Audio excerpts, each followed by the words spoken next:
Welcome to another Cloud Connect tutorial video. This video will go over the HVAC settings page. This page is only available for X model thermostats. If the thermostat model is RP or UP, the tab will be replaced with a switches tab.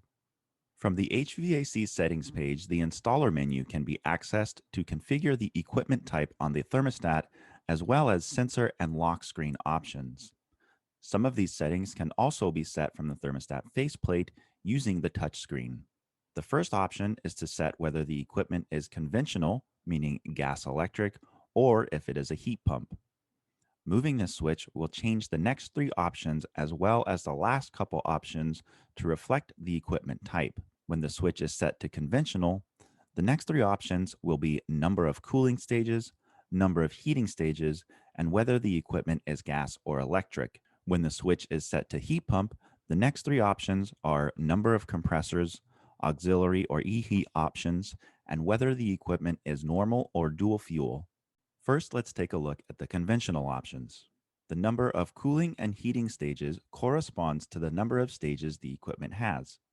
If the equipment has 2 stages and the settings are set to 1 stage, the thermostat will never engage the second stage, so make sure to select the correct number of stages here. The gas or electric switch determines if the fan kicks on immediately or has a delay when the heat engages. When the thermostat is in gas operation and the heat engages, the fan will wait a brief time to avoid cold air being blown out before the hot air. When the thermostat is in electric mode, the fan will come on immediately with a heating call. When set for heat pump operation, the next option is the number of compressors the heat pump has. Make sure to set this properly if the equipment has more than one compressor or the second stage will never engage. Next is the auxiliary or e-heat switch. This switch will either enable or disable the auxiliary heating, which is typically a heat strip but can be another type of heating in some systems. The e-heat will engage the auxiliary heat and bypass the heat pump in case of lockout temps or when manually engaged. Following the auxiliary and e-heat settings is the normal or dual fuel switch. When set to HP normal, the auxiliary heat will use a heat strip. When set to dual fuel, the auxiliary heat is going to use an outside heat source such as a gas furnace.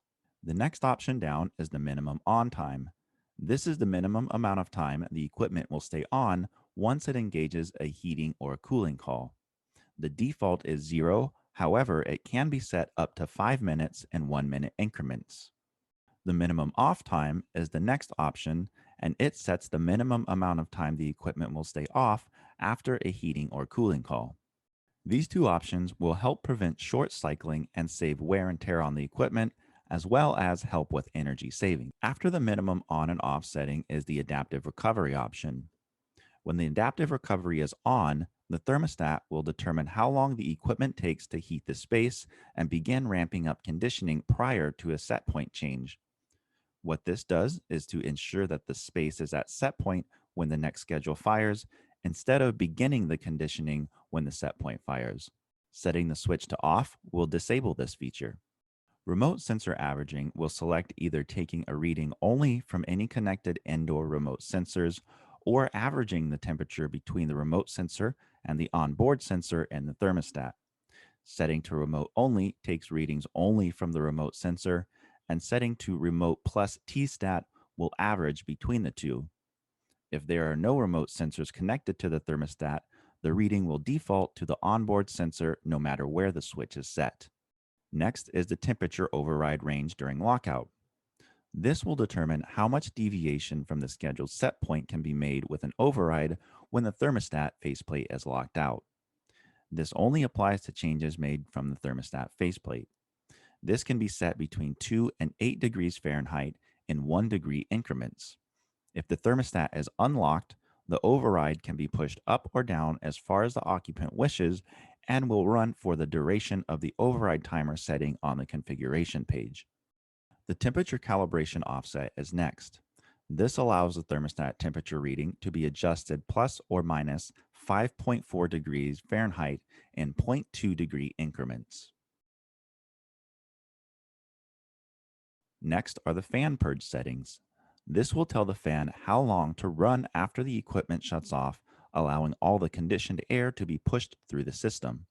By default, this is set to off. However, it can be set up to 2 minutes and 30-second increments. Following the fan purge settings is the lock screen switch. The lock screen switch locks the faceplate and engages the temperature override range settings. When the switch is moved to locked, an option below to set an unlock code will show up. This code can be used to temporarily unlock the faceplate and get to the installer menu or adjust outside of the temperature override range. The temporary unlock lasts for 30 minutes. Next are the differentials, and if you have the first switch set to heat pump, the auxiliary heat differential and delay. These will be slightly different depending on how the first 4 menu items are configured.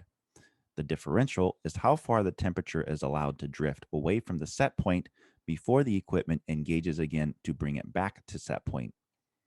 The options are from 1 to 6 degrees in 1 degree increments. You will see different options here depending on how many stages you have set at the top of the menu. The delay is the amount of time the equipment has to move the temperature 1 degree before the next stage kicks on. This can be set for second stage, and if the thermostat is heat pump, it can also be set for auxiliary or e-heat. It is adjustable from 5 to 40 minutes in 5-minute increments.